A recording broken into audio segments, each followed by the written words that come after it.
Hello friends. My name is Ashutosh Soni and मैं NDA का course start करने जा रहा हूँ जिसमें मैं मैथमेटिक्स पढ़ाऊँगा। सो अभी मैं सेट थ्योरी से स्टार्ट कर रहा हूँ जो कि एक बहुत ही बेसिक चैप्टर है जो हर जगह यूज़ होता है। ओके, एज अ टूल जैसे ट्रिग्नोमेट्री यूज़ होते रहता है हर जगह, वैसे ही आपकी सेट थ्योरी भी बहुत जगह काम आएगी। मतलब विदाउट इसके आपको बहुत जगह प्रॉब्लम आएगी। आप इसमें लेट से आप रिलेशन एंड फंक्शन पढ़ोगे उसमें दिक्कत आएगी। इवन आप जब प्रोबेबिलिटी करोगे उसमें दिक्कत आएगी, परमुटेशन कॉम्बिनेशन करोगे उसमें दिक्कत आएगी। और इवन लाइफ रिलेटेड प्रॉब्लम्स भी कुछ हैं, वो आगे हम देखेंगे, वेन डायग्राम के थ्रू कवर होगा। उससे भी बहुत कुछ सीखने को मिलेगा आपको। तो आप सेट थ्योरी एक बहुत ही इंटरेस्टिंग चैप्टर है। सो लेट्स गो एंड साथ पढ़ते हैं इसको। ओके, सो सेट थ्योरी को जानने के लिए सबसे पहले इसमें आता है set.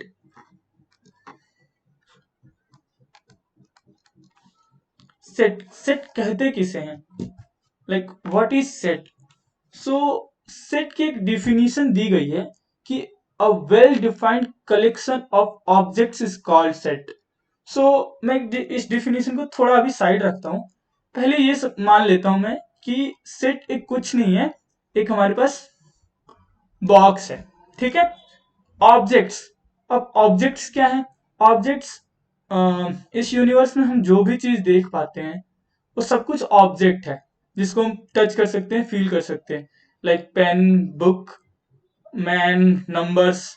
Even even sometimes we can't touch them, like the numbers also, like 1 2 3 also. So anything which are called object in the universe, सब कुछ ऑब्जेक्ट कहलाता है जिसको हम देख सकते हैं, समझ सकते हैं। ओके, तो मान लो कि इसमें मैंने बोला इस बॉक्स में हमने नेचुरल नंबर्स डाल दिए, तो क्या क्या इसमें आएंगे? 1 2 3 4 5 6, ऐसे सारे नंबर्स आते जाएंगे। क्या मैं बोलूं, मैंने बताया था कि इस बॉक्स में हमें नेचुरल नंबर डालना है। क्या मैं इस बॉक्स में 0 डाल सकता हूँ? 1.5 डाल सकता हूँ? 2 डाल सकता हूँ? नहीं डाल सकता हूँ। इसी तरह मैं एक दूसरा कंटेनर लूं मैं, जिसमें मैं बोलूं कि आप इसमें वॉवेल्स डालो। आपके पास क्लियर एक पिक्चर है कि मुझे क्या करना है। तो आप वॉवेल्स में क्या डाल सकते हो? ए, ई, आई, ओ, यू। इसके अलावा और कुछ डाल पाओगे इस बॉक्स में? नहीं ना। सो वही मैं समझाना चाह रहा था कि जो अब हम इसके डिफिनीशन पे आते हैं, एक्चुअली में है क्या। तो सेट की डिफिनीशन ये थी कि a well defined collection of objects is called set.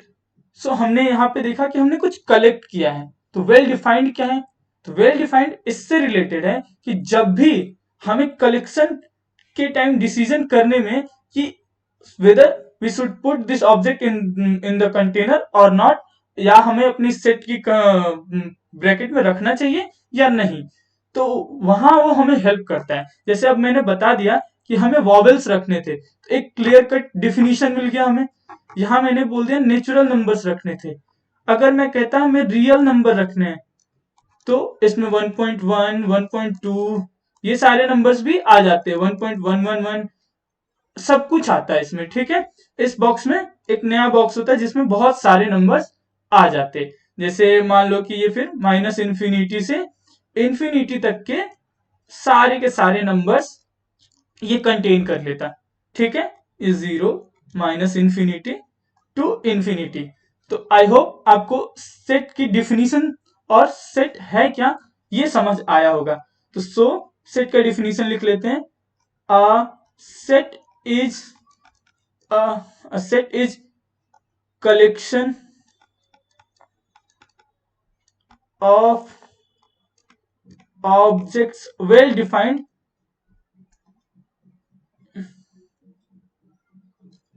of well defined object। Okay अब जब हमने इस सेट की डिफिनीशन दी, इसे रिप्रेजेंट किया जाता होगा किसी मेथड से। तो इसे रिप्रेजेंट करने के लिए एक ऐसा कोष्टक यूज किया जाता है, ब्रैकेट, कर्ली ब्रैकेट बोलते हैं, ठीक है। कर्ली ब्रैकेट में हमारे वेल डिफाइंड ऑब्जेक्ट को, जैसे अगर मैं वॉवेल्स लिख रहा था कि सेट ऑफ वॉवेल्स, तो उस कर्ली, इसे कर्ली ब्रैकेट में ए ई आई ओ यू ऐसे लिखा जाता है, ठीक है। जितने भी ऑब्जेक्ट्स होंगे उनको कॉमा लगा के लिखा जाता है। यहां इसके ऑर्डर का कोई इंपॉर्टेंस नहीं होता है। सेट जब भी हम लिख रहे होते हैं इसमें ऑर्डर का कोई फर्क नहीं होता है, क्योंकि हम यहाँ पे इसे ऐसे भी लिख सकते थे, A E I U O, there is no difference, ठीक है। तो अब देखो, जब हमने सेट को ऐसे लिखा तो इसमें इसके जो ऑब्जेक्ट्स होते हैं वो एलिमेंट कहलाते हैं। ऑब्जेक्ट्स को एलिमेंट कहा जाता है, ठीक है। और ये पूरा जब एक साथ कलेक्ट करके लिख दिया जाता है तो इसे सेट बोलते हैं। सो हमें इसे पढ़ना होगा तो क्या पढ़ेंगे, सेट ए। सेट ए, तो सेट ए में कौन कौन से एलिमेंट है, ए ई आई ओ यू, जो कि एक वॉवेल्स हैं, ठीक है। अब मैं बोलूं क्या बी इसमें आ सकता है, तो आप कहोगे कैसे सर, क्योंकि इसमें तो आपने बोला था वॉवेल्स लिखने के लिए। अगर मैं कहूं नया सेट बी जो कॉन्सोनेंट रखता हो, तब उसमें क्या क्या होगा, B C D F G. Likewise हम सारे कॉन्सोनेंट्स को रख लेंगे, वो जो टोटल 21 होंगे। और इस कैटेगरी में फिर ना ए आएगा, ना ई आएगा, ना आई आएगा, ना ओ आएगा, ना यू आएगा, ठीक है। तो यहां भी इस सेट के elements B C D F G likewise ऐसे होंगे। यहां भी अब इसे हम बोलेंगे सेट बी, जो कॉन्सोनेंट्स कंटेन करता है, ओके। एंड देन उसके बाद आता है कि हमने ये जाना कि इसमें इसको ओके, इसके अंदर के ऑब्जेक्ट्स एलिमेंट कहलाते हैं और बाहर वाला सेट कहलाता है, सेट, ओके। और जो सेट्स होते हैं, sets are represented by capital letter alphabet, capital letter alphabets, okay. जैसे ए बी सी डी, हम कोई भी नाम लेके उसको दे सकते हैं, बस कि ये सेट है उसको बताने के लिए, ठीक है। एंड देन उसके बाद से जो उसके एलिमेंट्स होते हैं, elements are generally represented by small letter alphabet, small letter alphabets, ठीक है। अब देखो इसमें दो चार चीज और थी, दो चीजें कि अब देखो ये जो वॉवेल्स था, हम ये जो सेट था ये वॉवेल्स को कंटेन कर रहा था। तो अब देखो ये जो इसका एलिमेंट ए है, तो हम इसको ऐसे लिखते हैं कि element A belongs to A, capital A. ये क्या रिप्रेजेंट कर रहा है कि सेट ए में वॉवेल्स ए मौजूद है, एग्जिस्ट करता है, ठीक है। तो इसे हम पढ़ते हैं A belong to A, capital A, okay. तो क्या इस सेट में बी बिलोंग करेगा, बी बिलोंग्स टू ए लिखूं तो सही है क्या, बिल्कुल नहीं, क्योंकि बी एक कॉन्सोनेंट है, वॉवेल नहीं है। तो उसको ही हम ऐसे रिप्रेजेंट करते हैं, B doesn't belong to A, okay, belongs to A, okay. So यहां पे अगर वो एलिमेंट उसके सेट से बिलोंग करता है तो हम डायरेक्टली इस सिंबल से रिप्रेजेंट करते हैं, अदरवाइज उसको कट कर देते हैं और उसे पढ़ते हैं A belongs to A belong to A और B doesn't belong to A. Same इस सिचुएशन में अगर हम बी के साथ बोले A doesn't belongs to B but B belongs to B because B is a consonant. Okay, sorry I missed here. B doesn't belongs to A. B doesn't belongs to A. Okay, same wise likewise here. Okay, so हमने देखा set, उसकी definition, उसको represent कैसे करते हैं, उसके elements, और sometimes it also called element slash member. Okay, member.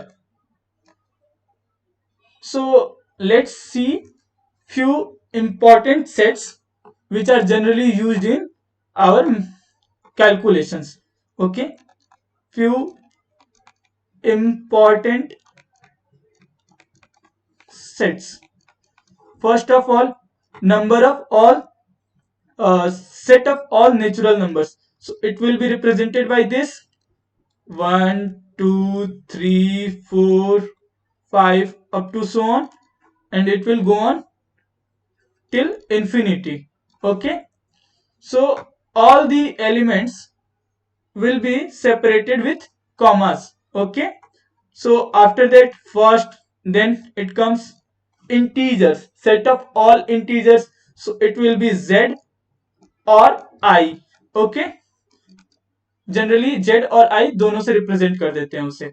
तो यहाँ पे ये माइनस से शुरू होगा, -3 -2 माइनस इन्फिनिटी से शुरू होगा और चलता चला जाएगा, -1 0 1 2 3 डैश डैश डैश, ये अप टू इन्फिनिटी तक चला जाएगा। बीच में मैंने होल नंबर छोड़ दिया, होल नंबर में बस नेचुरल नंबर के साथ एक जीरो, एक एलिमेंट और ऐड कर देंगे तो वो होल नंबर का सेट हो जाएगा। ठीक है, थर्ड में रियल नंबर, जिसे आर से डिनोट करते हैं, इसमें कंप्लीट नंबर लाइन आ जाएगा। इसको जनरली हम इस ब्रैकेट से ना लिख के ऐसे ब्रैकेट से लिखते हैं, और इसको मैं आगे बताऊंगा कि क्या इंटरवल है, इसका मतलब मीनिंग क्या हुआ। ठीक है, तो ये जनरली आप इससे समझ लो कि अगर नंबर लाइन है, एक नंबर लाइन है, तो पहले जो n है वो हमने बस इस पॉइंट को 1 को पिक किया, 2 को पिक किया, 3 को पिक किया, 4 को पिक किया। ऐसे मैंने सारे नंबर्स को, केवल जो नेचुरल नंबर्स थे, इंटीजर थे, उनको उठाया मैंने, except zero and negative numbers. ठीक है, इंटीजर्स के लिए मैंने फिर इधर से निगेटिव भी पिक कर लिए और जीरो। जो रियल नंबर है वो क्या करता है, इन सभी नंबर्स को उठा लेता है, क्योंकि अब इस नंबर के बीच में, जैसे अगर यहां देखो तो मुझे एग्जैक्टली बीचों बीच दिख रहा है, तो 0.5 होगा, उसके बाद 0.051 भी हो सकता है, 0.05001 भी हो सकता है, 0.00001 भी हो सकता है। बहुत सारे पॉइंट है, इनफाइनाइट पॉइंट्स हैं। तो इन दो इनफाइनाइट नंबर्स के बीच में ये सारे इनफाइनाइट नंबर्स को हमने बस इस छोटे से फॉर्म में लिख दिया।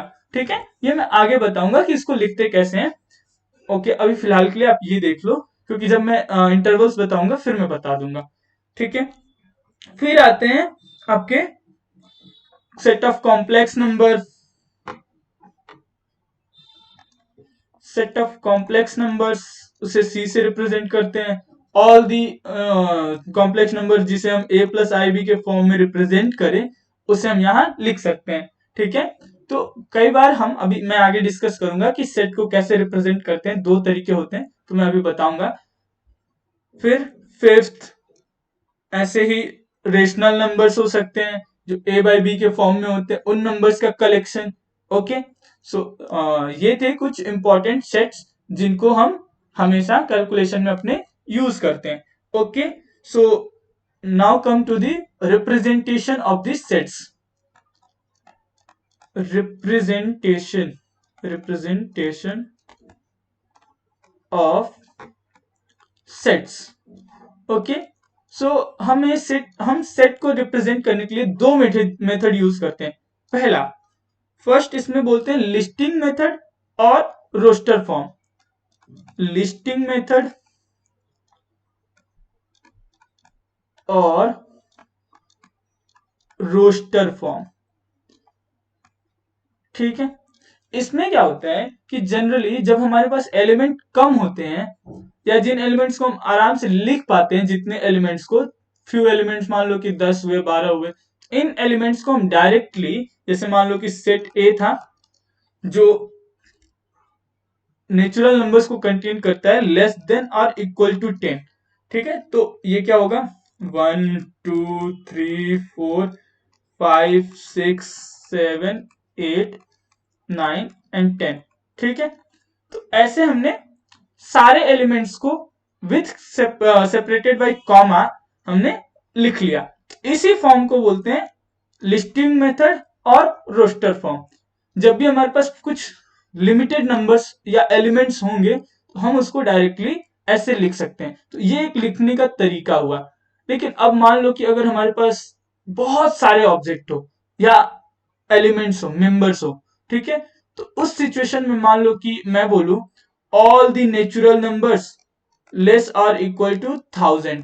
इस सिचुएशन में अब हमें पूरा पूरा 1000 लिखना पड़ेगा, 1000 नंबर्स को लिखना पड़ेगा, इतने बड़े सेट को लिखना पड़ेगा।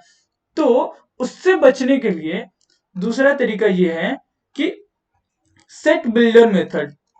सेट बिल्डर मेथड, इसमें क्या होता है कि जनरली जो हमने जिस तरीके से इसे सोचा कि हम सेट कैसे बनाएंगे, उसी प्रॉपर्टी को इसमें डायरेक्टली हम लिख देते हैं। जैसे मान लो कि मैं एक सेट बोलूं, set A equal to X, इस प्रकार, सच दैट, मैंने बोला कि सेट ए जो है वो हमारा एक्स है, इस प्रकार है। अब हम एक्स के बारे में बताएंगे कि वो मेरा एक्स है कैसा। तो वो एक्स 2 से बड़ा है बट 10 से छोटा है, और x बिलोंग्स टू n। अभी हमने इस चीज को पढ़ा था कि इसका मतलब क्या होता है। x यहां कोई आर्बिट्रेरी नंबर है, जो एक वेरिएबल है, वो n से बिलोंग करता है। ठीक है, n से बिलोंग करता है मतलब वो नेचुरल नंबर है। समझ आया? तो जब वो नेचुरल नंबर है और हमने बोल दिया कि वो नेचुरल नंबर 2 से बड़ा होना चाहिए और 10 से छोटा होना चाहिए। ठीक है, इस सिचुएशन में ये साफ साफ बताता है कि ए हमारा 3 4 5 6 7 8 और 9 ये है हमारा सेट। तो सेट बिल्डर फॉर्म यही बोलता है, मेथड यही बोलता है, आप किसी प्रॉपर्टी को डायरेक्टली लिख दो, ना कि सारे एलिमेंट्स को। इस तरीके से अगर हमें इतना ज्यादा नंबर भी लिखना हो तो वो भी हम लिख सकते हैं। जैसे मैंने पूरा बोला था सेट ऑफ आर, तो जो सेट ऑफ आर होता है, जैसे मान लो मैं बोलूं कि बी पूरे रियल नंबर्स को कंटेन करता है, तो हम सीधा सीधा ऐसे लिख देते हैं, b equals to X such that x belongs to r। हमने क्या बताया कि b x है, लेकिन अब वो x क्या है, x जो x है वो रियल नंबर को बिलोंग करता है। इट मींस b जो है ये पूरे नंबर लाइन को रिप्रेजेंट कर रहा है। समझ आया? हर एक एलिमेंट को इसने पिक कर लिया और अपने में रख लिया। ओके, समझ आया? समझ आया? तो इसमें मैं एक आध एग्जांपल और देता हूं, रुक जाओ। इसका एग्जांपल और हो सकता है कि सी एक सेट है जो एक्स स्क्वायर है। ठीक है, एक्स स्क्वायर है such that x is greater than 1 and less or equal to 3 and x belongs to z। So again हमने क्या देखा कि जो c है हमारा वो x स्क्वायर है। ठीक है, तो उसने बताया कि जो c है हमारा वो x स्क्वायर है। अब हमें x की प्रॉपर्टी जाननी पड़ेगी कि x है कैसे। x के बारे में उसने बताया कि x 1 से बड़ा है और 3 से छोटा या बराबर है, ठीक है। और साथ ही ये भी बोला है कि x belongs to z। x belongs to z का मतलब x एक वेरिएबल था और वो z से बिलोंग कर रहा है, इट मीन्स वो इंटीजर से बिलोंग कर रहा है, इट मीन्स वो इंटीजर से है और वो इंटीजर ही है। तो अगर मैं ऐसे इंटीजर्स ढूंढूं जो 1 से बड़े हो और 3 से छोटे या बराबर हो, तो ऐसे इंटीजर्स कौन कौन से होंगे? 2 और 3, बस। इसके अलावा और कोई इंटीजर ऐसा नहीं होगा जो इस सिचुएशन को फॉलो करे, इस कंडीशन को फॉलो करे। तो बट अब जो हमारा c था वो एक्स स्क्वायर को कंटेन कर रहा था, ना कि x को। तो यहां पे जो c सेट होगा वो क्या हो जाएगा? 2 2 जा 4 एंड 3 3 जा 9, 4 और 9, बस दो एलिमेंट्स इसमें आ जाएंगे, ठीक है। इससे हमें फायदा ये हुआ इस प्रॉपर्टी मेथड का, अब हम इस सिचुएशन में बहुत सारे नंबर्स को भी बस एक प्रॉपर्टी के तहत यूज करके एक लाइन में लिख सकते हैं। अर्लियर जब हमारे पास बस ये मेथड था, उस सिचुएशन में हमें सारे मेंबर्स और सारे एलिमेंट्स को इस ब्रैकेट के अंदर रखना ही पड़ता होगा, इसीलिए ये फॉर्म बनाने की जरूरत पड़ी, ठीक है। फिर आते हैं types of set. Types of sets. So इसमें सबसे पहला हमें दिख रहा है कि सेट कैसे डिफरेंशिएट होगा, अलग अलग कैसे हम बनाएंगे। तो जो सेट होगा, हो सकता है कि देखो सभी सेट्स को हम यूजिंग ब्रैकेट और उसके एलिमेंट्स को कॉमा से सेपरेट करके बना रहे हैं, ठीक है। तो जो पहला सेट आया वो सबसे पहला आया कि एम्प्टी सेट, कि उसमें एलिमेंट हो ही ना, उसमें एलिमेंट हो ही ना, ऐसे सेट को हम बोलते हैं एम्प्टी सेट, ठीक है। फर्स्ट आया empty set, a set consisting no element, a set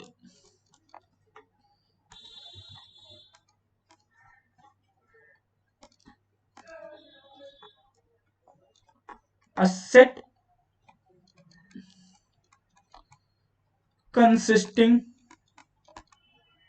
no elements is called an empty set, is called an empty set or null set, okay. Null और वाइड भी, also wide भी बोलते हैं उसे, नल और वाइड सेट। वाइड मतलब भी कुछ नहीं, रिक्त स्थान, ठीक है। एंड इसे हम जो डिनोट करते हैं, and is set, word set and is denoted bye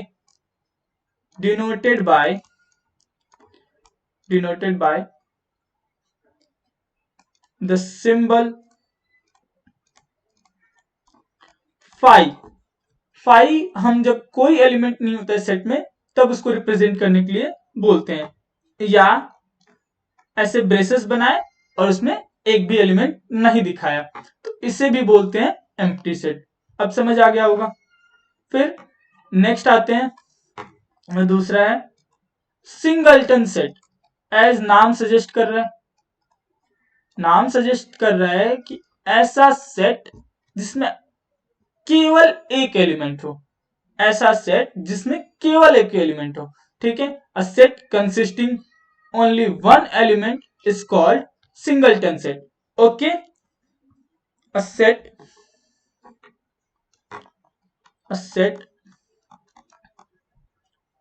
consisting only one element is called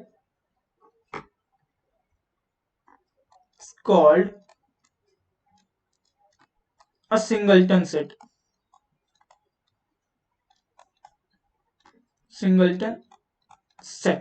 okay.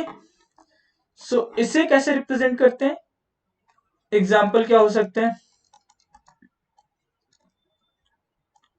1 a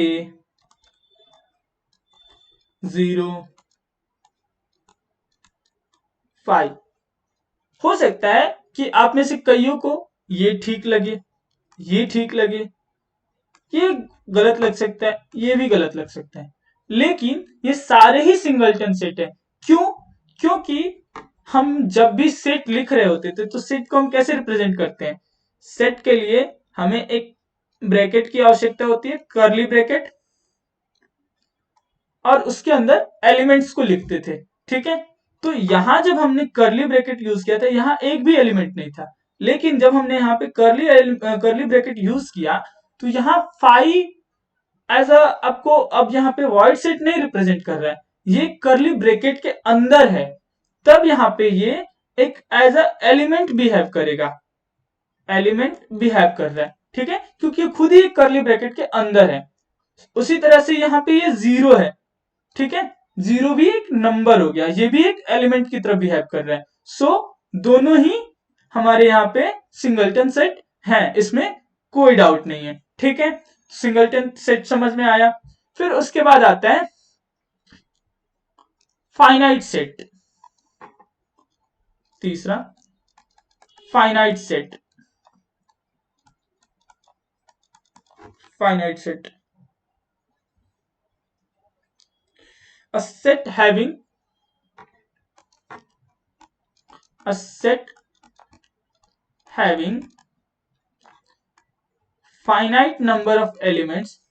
finite number of elements, finite number means जिन नंबर्स को हम गिन सकते हैं, आई थिंक नहीं, उसे ही फाइनाइट नंबर बोलते हैं, जो एक लिमिट में हो, मतलब हम उसमें इंफिनिटी की बात ना करें।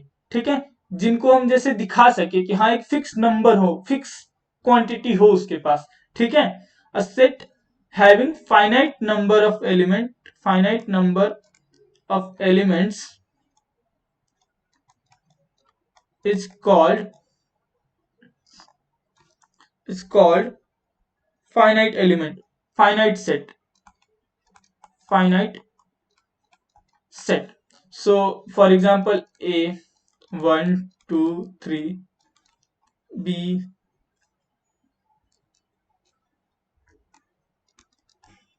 a e i o u। Okay, so ऐसे सारे सेट जिसमें फिक्स नंबर ऑफ एलिमेंट हो, फाइनाइट नंबर ऑफ एलिमेंट हो, उसे फाइनाइट सेट बोलते हैं। ठीक है, फिर इसके अपोजिट तीसरा, infinite set. Infinite set, the set which are not finite will be called infinite sets। Okay, a set, a set which is not finite set is infinite set, is an infinite set, infinite set। जैसे a such that a is x such that x belongs to n। Now we don't have the counting exact quantity that how many elements there will be। so a यहाँ पे infinite set है। similarly b मैं लिख दूं b set x belongs to r।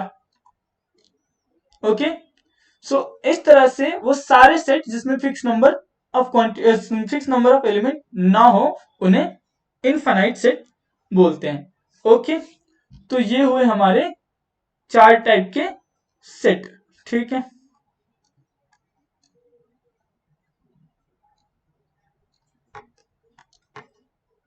फिर अब पढ़ेंगे हम जैसे हमने देखा कि बार बार इसकी नंबर ऑफ एलिमेंट्स पे कुछ प्रॉपर्टीज बनी हुई हैं, तो उस नंबर ऑफ एलिमेंट्स को भी एक नाम दिया गया है, जिसे बोलते हैं cardinal number of a finite set. Cardinality, cardinality, cardinality, it tells about the number of element in a finite set. Okay, and it is represented bye, like अगर मान लो कि ये हमारे पास सेट ए हमारे पास हो, 1 2 3, ओके, तो इसे हम रिप्रेजेंट करते हैं N of A. Cardinality is represented by N of A. Set A में present number of elements. Okay, तो ये कितने, 3. अगर मैं बोलूं b equals to 2 3 5 7 11 13. Okay, so n of b will be, cardinality of b will be 1 2 3 4 5 6. Okay, it will be 6. Okay, so again on this number, based on this number, there is one more definition. So it will not be used frequently, but in the exam you may ask that for this situation. So there is called equivalent set. 5th 6th, equivalent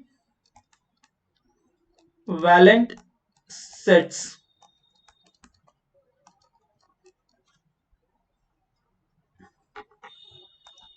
Two finite sets. Let's see first with the example, then we will jump onto the definition. So A कोई set है 1 2 3 और B कोई set है 2 3 4. Okay, सो equivalent set वो होते हैं कि जिसमें बस नंबर ऑफ एलिमेंट्स जो है वो सेम हो, उनकी कार्डिनलिटी सेम हो, उन्हें इक्विवेलेंट सेट बोलते हैं.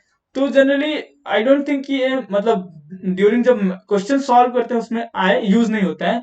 जबकि ये पूछा जा सकता है तुम लोगों से, आप लोगों से कि जब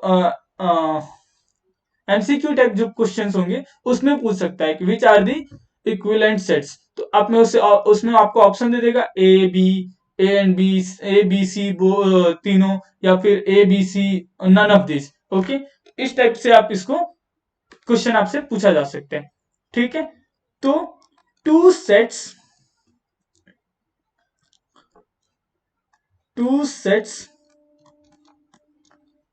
finite sets, rather now I should use finite. Two finite sets, क्योंकि हम लोग कार्डिनलिटी देख रहे हैं तो इसलिए हमें फाइनाइट सेट यूज करना पड़ेगा. Two finite sets A and B will be equivalent sets if their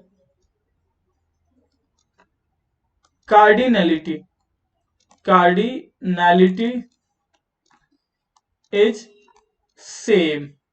okay, two, क्योंकि N A equals to N B, this implies that A is equivalent to A and B are equivalent set. Okay, so next come equivalent set and then equal sets. Okay, equal sets.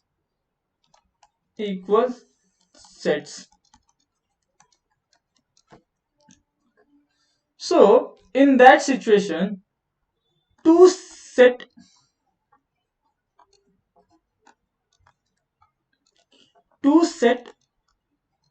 finite set or sets, only sets, two sets A and B will be equal sets if both the sets are having exactly same elements okay. So if A is 2 3 4 and I'm saying that set A is equal to set B, then B will also be 2 3 4, or we can say 4 3 2. There is no difference, because मैंने आपको पहले ही बताया था कि set में sequencing से कोई फर्क नहीं पड़ता है कि हम किस ऑर्डर में लिख रहे हैं। मैटर ये करता है कि उस सेट में, उस बॉक्स में कौन कौन से एलिमेंट हैं। ओके, सो ये हो गया equal set.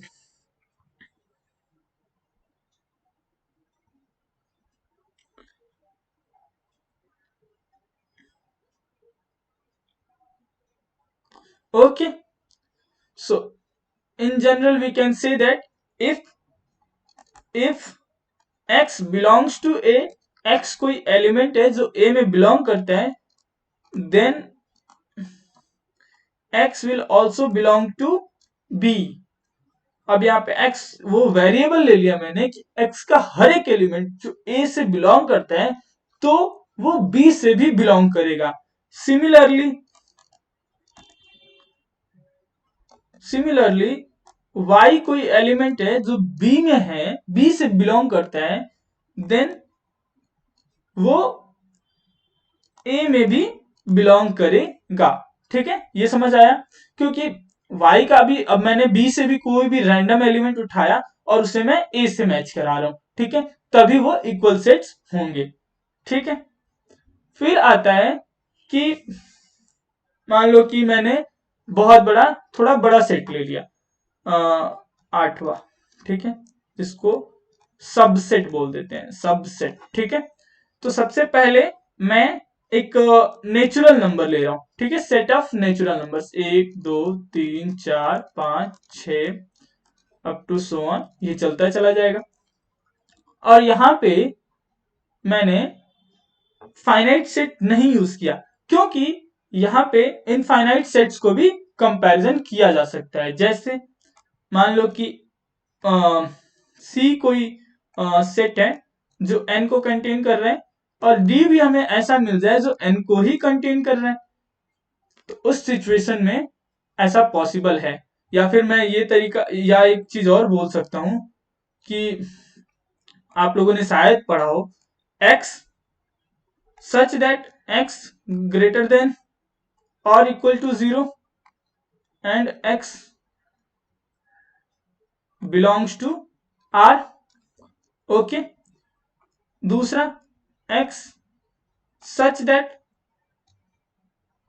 x is greater or equal to 0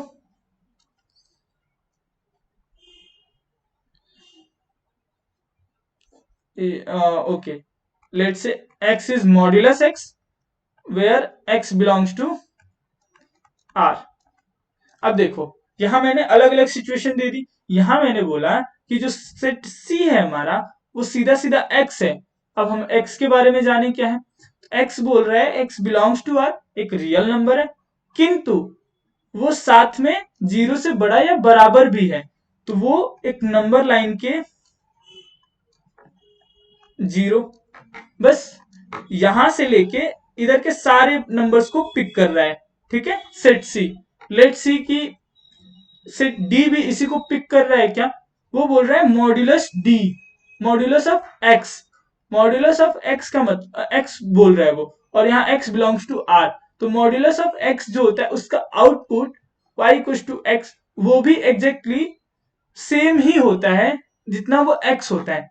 तो अगर हम देखें तो x less greater than R है, जो इसका आउटपुट निकलेगा जो y इक्वल्स टू, अगर हम देखेंगे आगे प्रॉपर्टीज देखेंगे जब हम मॉड्यूलस एक्स पढ़ेंगे तो इसका आउटपुट भी आप जैसे निगेटिव भी डालोगे तो भी पॉजिटिव मिलता है, ठीक है। तो जैसे अगर मान लो कि आपने -0.2 डाला है इसमें वैल्यू में, तो आपको 0.2 मॉड्यूलस का आंसर होता है 0.2, ठीक है। पॉजिटिव डालोगे तो सेम आउटपुट बाहर आएगा, बट अगर निगेटिव डालोगे तो वो पॉजिटिव हो जाएगा। इस प्रकार डी भी एग्जैक्टली सेम इसी सेट को रिप्रेजेंट कर रहा है, समझ आया? एग्जैक्टली इसी सेट को हम यहां बोल सकते हैं सी और डी भी इक्वल सेट है, ठीक है। अब माना कि मैं एक एन ऐसा सेट ले रहा हूं जो बहुत बड़ा सेट है, एक थोड़ा सा बड़ा है, मतलब इसमें ये एक फाइनाइट सेट नहीं है। अब इसमें से मैं कुछ एलिमेंट ले लू, जैसे मान लो कि ए लिया, ए में से मैंने 1 2 3 ले लिया, बी ले लिया 3 4 5 6 ले लिया, सी ले लिया 2 3 7 8 10 ले लिया। मतलब मैं अब क्या कर रहा हूं कि मैं अब जितने भी सेट बना रहा हूं मैं इसी एन में से कुछ एलिमेंट्स लेके बना रहा हूं, ठीक है। तो यहां कुछ तो रिलेशन होना चाहिए, जैसे ये एक एन हमारा पूरा सेट हुआ, बहुत बड़ा सेट हुआ, उसमें से हमने कुछ एलिमेंट लेकर नया सेट बना दिया। तो ऐसे सेट जिसको हम किसी सेट से लेके बनाते हैं तो उन्हें हम सबसेट बोलते हैं। तो हम बोल सकते हैं कि A is the subset of N. Similarly B is also, या मैं सबको ही लिख देता हूं, A B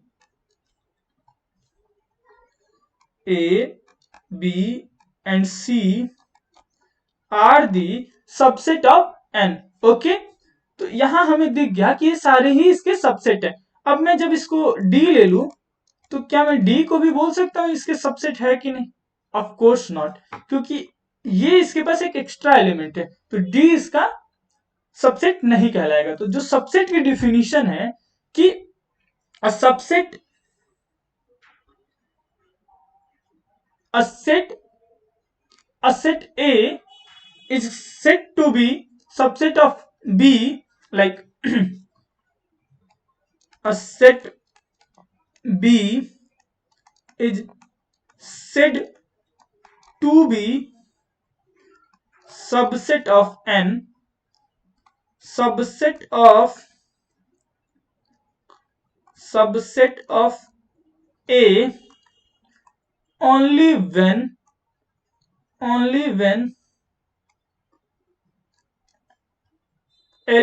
all elements of B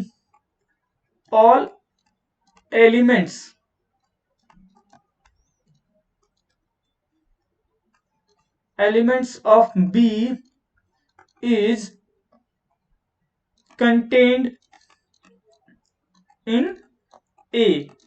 तो हम यहां कह रहे हैं कि कोई सेट B A का सबसेट कहलाएगा कब? जब B के सारे एलिमेंट A में हो। तो जरा हम चेक करें A का सारा एलिमेंट B में N में है कि नहीं? 1 2 3, ऑफ कोर्स N में है यार, सही बात है। तो A को हम सबसेट बोल सकते हैं।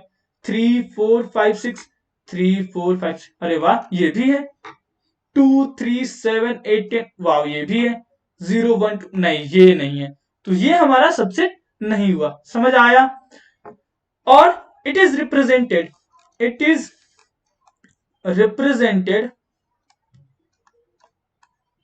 by A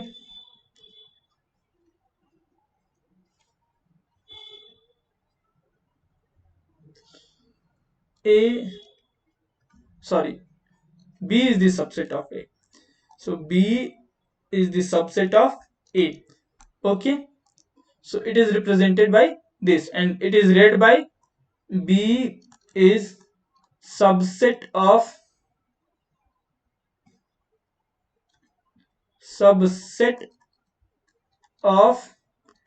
A, and this A will be called superset, okay. ये B will be called subset and this A will be called superset, okay. Similarly here N will be superset and A will be subset, and also B and C also. Okay, so the mathematical term will be X belongs to B. This implies that X belongs to A. समझ आया? ऐसा कोई जरूरी नहीं है कि X का element, अगर X कोई एलिमेंट A से बिलोंग कर रहे हैं तो वो B से भी बिलोंग करे, पर for every X, okay let me clear, for every X belongs to B, मैंने कोई भी एलिमेंट लिया जो B से रिलेटेड हो, वो X A में भी रिलेटेड होगा, मतलब वो X A में भी रिलेटेड होगा, अगर नहीं है तो वो उसका सबसेट नहीं कहलाएगा। ठीक है, ओके। अगर हमने ऐसा लिखा है तो B is the subset of A, अगर हमने इसको ऐसा लिख दिया है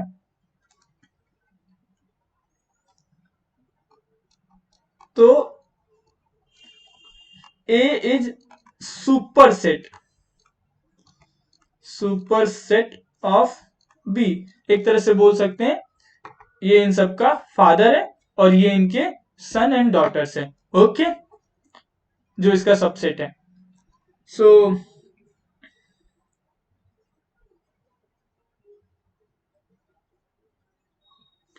ओके, अब एक और चीज हुआ कि जब हमने ये डिफिनीशन दिया कि हर एक एलिमेंट बी का ए में हो, क्या हो अगर मान लो कि मैंने एक सेट ले लिया ए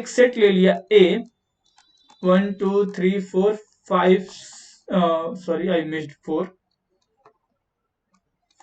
5 और 6 ले लिया, ठीक है, और बी भी ऐसा ले लिया हमने जो हम इससे बना रहे थे इसका सबसेट, तो बनाया 1 2 3 4 5 6, सारे एलिमेंट ले लिया, ये भी एक सबसेट हुआ। तो जो पहले ऐसे सबसेट थे जिनको प्रॉब्लम होने लगी कि भैया ये क्या बात हुई, हमें भी आप सबसेट बोल रहे हो जो हम थोड़ा सा कम एलिमेंट रख रहे हैं, और जो पूरा रख रहा है मतलब सारे के सारे एलिमेंट उसके में हैं उसको भी आप सबसेट बोल रहे हो, ये तो गलत बात है। तो उसने बोला कि नहीं नहीं कोई नहीं, हम इसके साथ अनफेयर नहीं होने देंगे, रुको रुको हम इस अनफेयर को दूर करते हैं। इसमें एक नया टर्म आया, proper subset.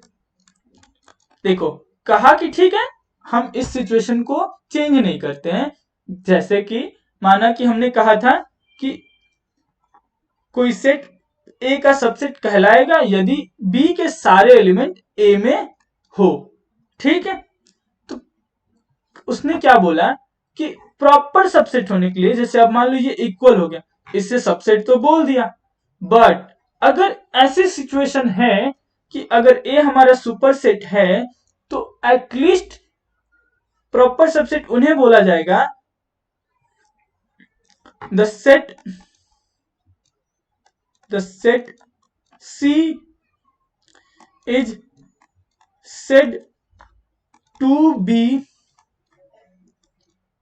proper subset of A for this reference. I am using for this reference. The set C is said to be proper subset of A when at least one element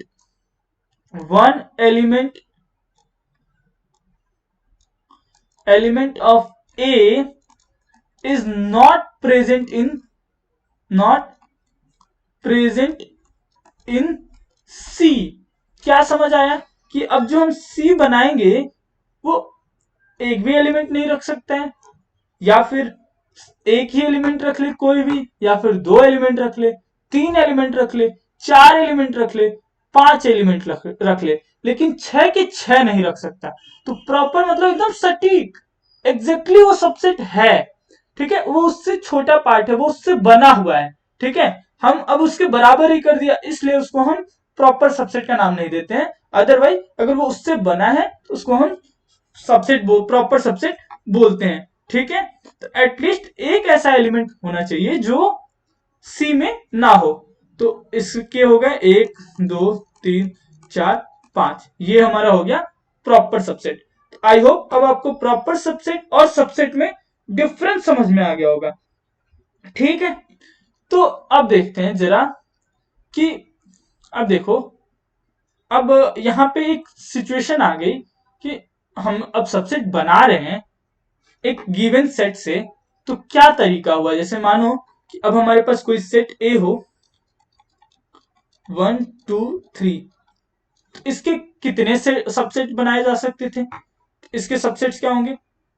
एक भी element ना लो, एक एक element ले लो,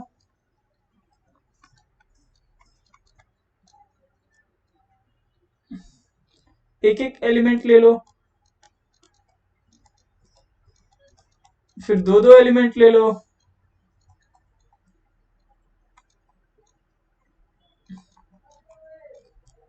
या फिर तीनों element ले लो। तो इतने सारे इसके पॉसिबल सबसेट्स हो गए। ठीक है, तो क्या हम मान लो किसी गिवन सेट के लिए क्या हम ये पॉसिबल सेट्स फाइंड कर सकते हैं क्या? तो देखो जरा, जब ये 3 था तो कितने आया? 1 2 3 4 5 6 7 8। ओके, ऐसे ही जब हम 4 लिखेंगे तो यहाँ पे 16 आएंगे, 5 लिखेंगे तो 32 आएंगे। तो यहाँ एक फॉर्मूला बनता है 2 to the power n, which is the formula for number of total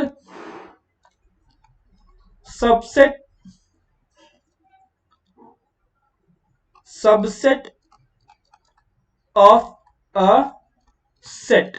okay, मान लो कोई फाइनाइट सेट गिवन है, तो उसकी जो यहां पे जो n है वो कार्डिनैलिटी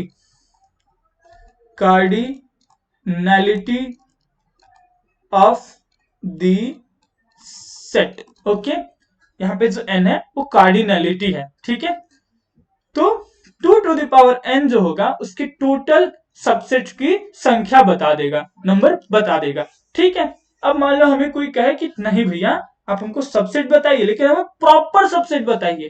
तो अब बताओ कि इसमें से सारे सेट्स हैं, ये भी सबसेट है, ये भी सबसेट है, ये भी सबसेट है, सारे सबसेट है, लेकिन प्रॉपर सबसेट कब होगा? जब एटलीस्ट गिवन सेट का एक एलिमेंट उस सेट में ना हो। तो अगर मैं इनको हटा दूं, इसको ऐसा एग्जैक्टली एक ही मिलेगा जिसमें सारे के सारे एलिमेंट हो। तो number of proper subsets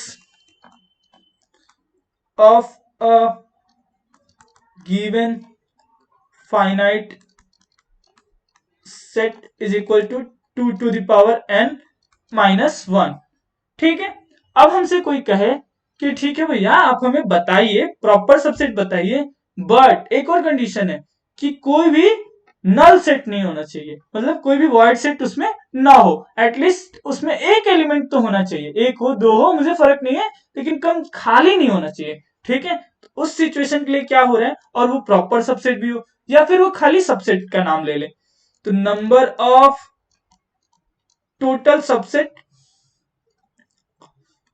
total subsets subset but not a void set for a given finite set। अब हमारे पास क्या सिचुएशन है कि हमने देखा कि इस सारे के सारे जो एलिमेंट थे, जो सबसेट्स बने थे, हमने कहा नंबर ऑफ टोटल सबसेट बताइए, बट उसमें कोई भी ऐसा ना हो कि वॉइड रह जाए। तो ऐसा कब बनेगा? एक ही बनेगा जिसमें हम एक भी ना ले। ऐसा सेट होगा जो हम एक भी नहीं ले रहे हैं, उस सिचुएशन के लिए फिर आंसर हो जाएगा 2 to the power n minus total minus 1। Okay, similarly अगर कोई बोल दे कि भैया हमें प्रॉपर सेट सबसेट चाहिए और वॉइड सेट भी नहीं होना चाहिए, तो फॉर्मूला क्या बनेगा? 2 to the power n minus 2। समझ आया? क्योंकि हम एक और हटा देंगे, इसको भी हटा देंगे, इसको भी हटा देंगे। ठीक है, फिर आता है, अब देखो जैसे मानो कि ए कोई सेट है 1 2 3, बी कोई सेट है 3 4 5 6, सी कोई सेट है -2 -3 -1, इतने सारे ये सेट हो गए।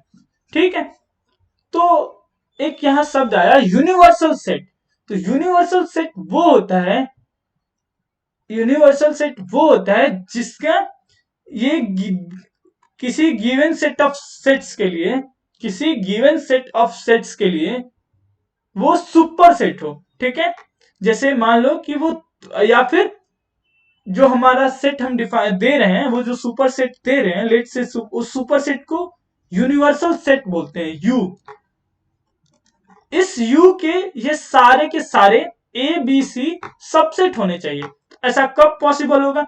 जब यू में ए के सारे एलिमेंट हो 1 2 3, बी के सारे एलिमेंट हो, अच्छा 3 तो ऑलरेडी प्रेजेंट है, 4 5 6, अच्छा सी के सारे एलिमेंट हो -2 -3 -1।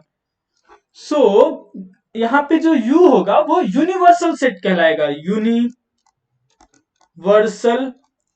सेट। ऐसा सेट जो दिए गए गिवन सेट्स के लिए, अवेलेबल गिवन सेट्स के लिए सुपर सेट हो। मतलब अब यहां पे ए को यू का भी सबसेट बोल सकते हैं, ए भी यू का सबसेट है, बी भी यू का सबसेट है, और सी भी यू का सबसेट है। समझ आया? तो ऐसे सिचुएशन में हम यू को यूनिवर्सल सेट बोलते हैं। जरूरी नहीं है कि यू में इतने ही एलिमेंट हो सकता था हमारा यू यहाँ पे पूरा पूरा आर हो जाए, मतलब रियल नंबर्स हो जाए, या फिर हो सकता था हमारा यू -10 से शुरू हो, -9 -8 -7 -6 अप टू सो ऑन करते करते ये +10 तक जाए, तब भी ये ए बी और सी के लिए सुपर सेट होगा और ए बी सी इसके सबसेट होंगे। समझ आया? होप आपको यूनिवर्सल सेट भी समझ आया होगा। तो यूनिवर्सल सेट की डिफिनीशन लिख लेते हैं। यूनिवर्सल सेट, यूनिवर्सल सेट की डिफिनीशन है, in any discussion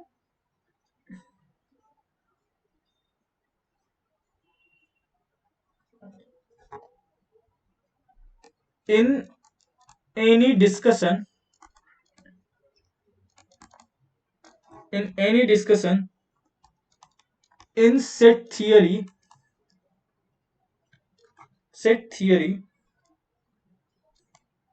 we need a set such that all sets under consideration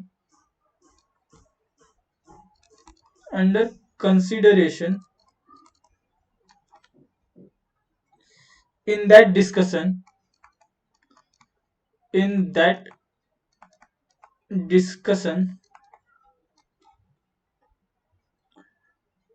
are its subsets. Such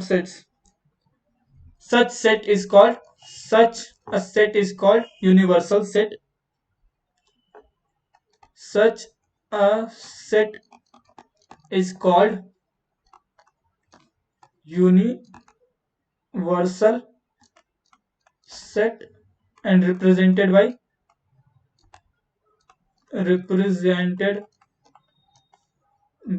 u। ठीक है, मैंने बहुत आसान भाषा में आपको समझा दिया कि कोई भी अगर गिवन सेट है, कुछ सेट हमें दिए हुए हैं जहां हम क्वेश्चन सॉल्व कर रहे हैं, कुछ भी कर रहे हैं, उन सबको कंटेन करने वाला जो सेट होगा उसे ही यूनिवर्सल सेट बोलते हैं। ठीक है, मतलब फॉर इंस्टेंस वो सारे एलिमेंट उसके सबसेट होने चाहिए। ठीक है, अब आता है लास्ट हमारा बचा, जो हम एक प्रॉपर्टी में जानने वाले थे डिफिनीशन में, वो है पावर सेट। पावर सेट ये क्या नया चीज है यार, इसको भी देखते हैं। तो पावर सेट हमने ऑलरेडी पढ़ लिया है, दिखाओ कैसे। ये हमने नोट किया सारे, ये एक सेट था यहाँ पे ए, और हमने उसके सारे पॉसिबल सेट्स लिख लिए, सबसेट्स लिख लिए, ठीक है। तो अब इन्हीं सबसेट्स को अगर मैं कलेक्ट करके एक नया सेट बना दूं, उसे बोलते हैं पावर सेट। समझ आया? जैसे अगर ए हमारे पास हो 1 2, तो जो पावर सेट ऑफ ए होगा, पावर सेट ऑफ ए होगा, वो क्या होगा?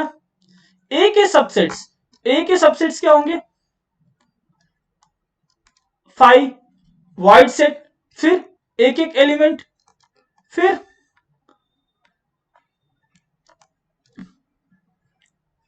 एक एक एलिमेंट हो गया, फिर उसमें दोनों एलिमेंट आ गए।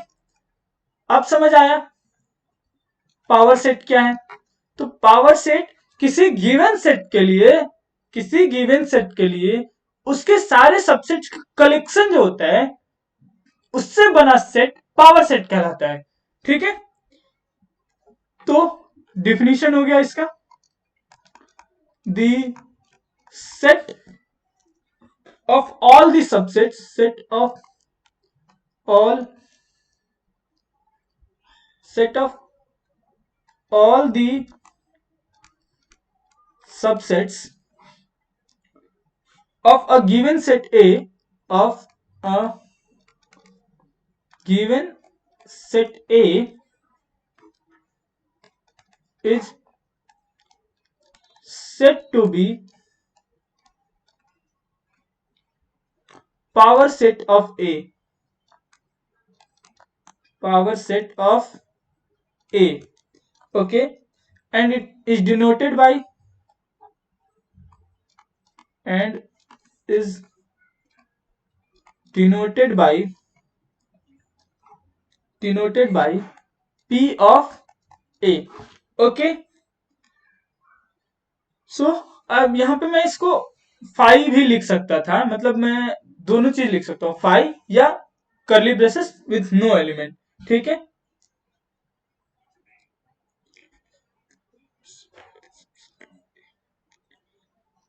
सो यहाँ पे जो पावर सेट के एलिमेंट्स है वो क्या है? ए के सारे सबसेट्स हैं, ओके। अब ऐसे सिचुएशन में power set of, power set कभी भी खाली नहीं होगा। क्यों? क्योंकि ये देखो, अगर मैं कोई वाइड सेट भी ले लेता हूं, वाइड सेट भी लेता हूं, वाइड सेट लिया, इसमें एक भी एलिमेंट नहीं है, इसके सबसेट क्या होगा? ऑफ कोर्स इसका जो सबसेट होगा वो भी एक वाइड सेट होगा, क्योंकि इसकी कार्डिनलिटी क्या है? 0 0। तो इसकी अगर कार्डिनलिटी 0 हो गई,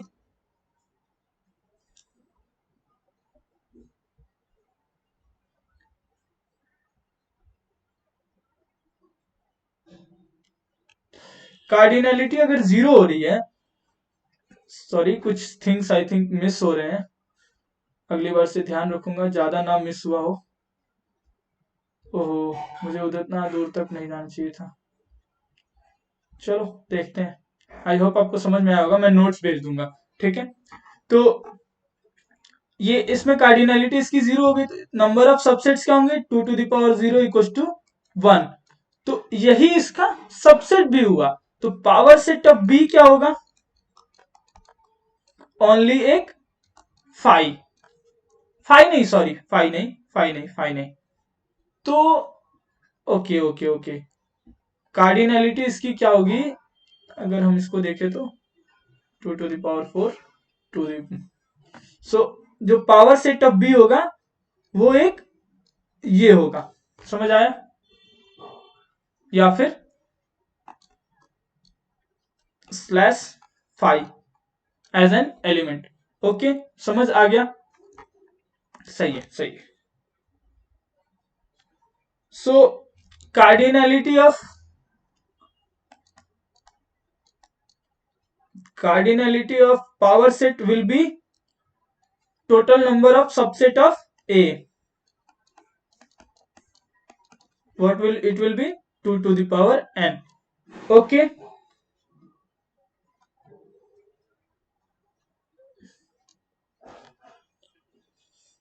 जहां n where n is the cardinality of set A। Okay okay guys, next हम लोग अगली वीडियोस में पढ़ेंगे जहां हम वेन डायग्राम और सेट थ्योरी से रिलेटेड कुछ अलजेब्राइक एक्सप्रेशंस देखेंगे। Okay, hope we will meet soon.